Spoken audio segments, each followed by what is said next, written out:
नमस्कार और स्वास्थ्य विज्ञान की इस शैक्षिक यात्रा में आपका स्वागत है।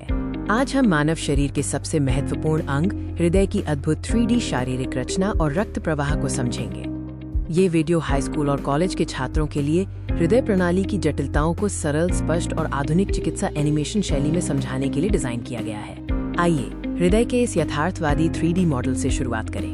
हृदय हमारी मुट्ठी के आकार का एक मांसपेशीय अंग है जो पूरे शरीर में रक्त पंप करने के लिए लगातार काम करता है।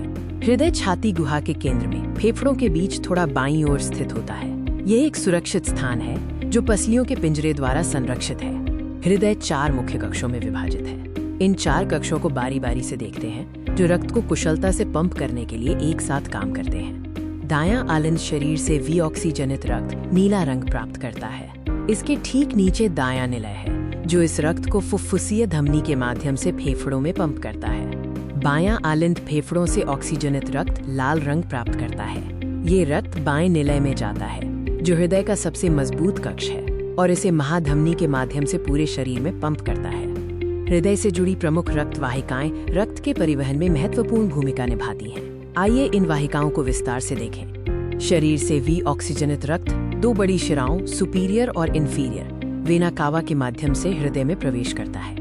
महाधमनी ऑक्सीजनित रक्त को हृदय से बाहर ले जाती है, जबकि फुफ्फुसीय धमनी विऑक्सीजनित रक्त को फेफड़ों तक ले जाती है। फुफ्फुसीय शिराएं वो वाहिकाएं हैं जो फेफड़ों से ऑक्सीजनित रक्त को वापस हृदय के बाएं आलिंद तक लाती हैं। ये शिराओं का एक अनूठा समूह है क्योंकि वे ऑक्सीजनित रक्त ले जाती हैं। अब हम देखेंगे कि रक्त हृदय के माध्यम से और शरीर के चारों ओर कैसे बहता है। इसे रंग कोडित प्रवाह से दर्शाया गया है। नीला विऑक्सीजनित के लिए और लाल ऑक्सीजनित के लिए। विऑक्सीजनित रक्त नीला सुपीरियर और इन्फीरियर वेना कावा के माध्यम से शरीर से दाएं आलिंद में प्रवेश करता है। ये पहला चरण है। दाएं आलिंद से रक्त दाएं निलय में जाता है जो इसे फुफ्फुसीय धमनी के माध्यम से फेफड़ों में पंप करता है। फेफड़ों में रक्त ऑक्सीजन ग्रहण करता है। ऑक्सीजन से समृद्ध होने के बाद रक्त अब लाल फुफ्फुसीय शिराओं के माध्यम से वापस हृदय के बाएं आलिंद में लौट आता है। ये शुद्धिकरण का चरण है। बाएं आलिंद से रक्त बाएं निलय में जाता है और फिर शक्तिशाली संकुचन द्वारा महाधमनी के माध्यम से पूरे शरीर में पंप किया जाता है। जीवन चक्र को पूरा करता है। हृदय वाल्व ये सुनिश्चित करते हैं कि रक्त हमेशा सही दिशा में बहे।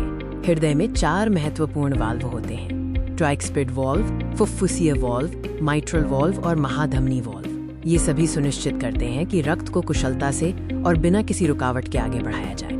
ये वाल्व रक्त को हृदय कक्षों या वाहिकाओं में पीछे जाने से रोकते हुए रक्त के एक तरफा प्रवाह को नियंत्रित करने के लिए समय पर खुलते और बंद होते हैं। इस शैक्षिक यात्रा में हमारे साथ बने रहने के लिए धन्यवाद। आइए हम हृदय के कार्य की एक त्वरित समीक्षा करें। हमने हृदय के 4 कक्षों, प्रमुख रक्त वाहिकाओं जैसे महाधमनी और वेना कावा और रक्त के एक तरफा प्रवाह को सुनिश्चित करने वाले 4 महत्वपूर्ण वाल्वों की जाँच की। हृदय की ये जटिल और कुशल प्रणाली ही हमारे शरीर को लगातार पोषण देती है। आशा है कि आपको ये स्पष्टीकरण उपयोगी लगा होगा। अधिक शैक्षिक सामग्री के लिए देखते रहें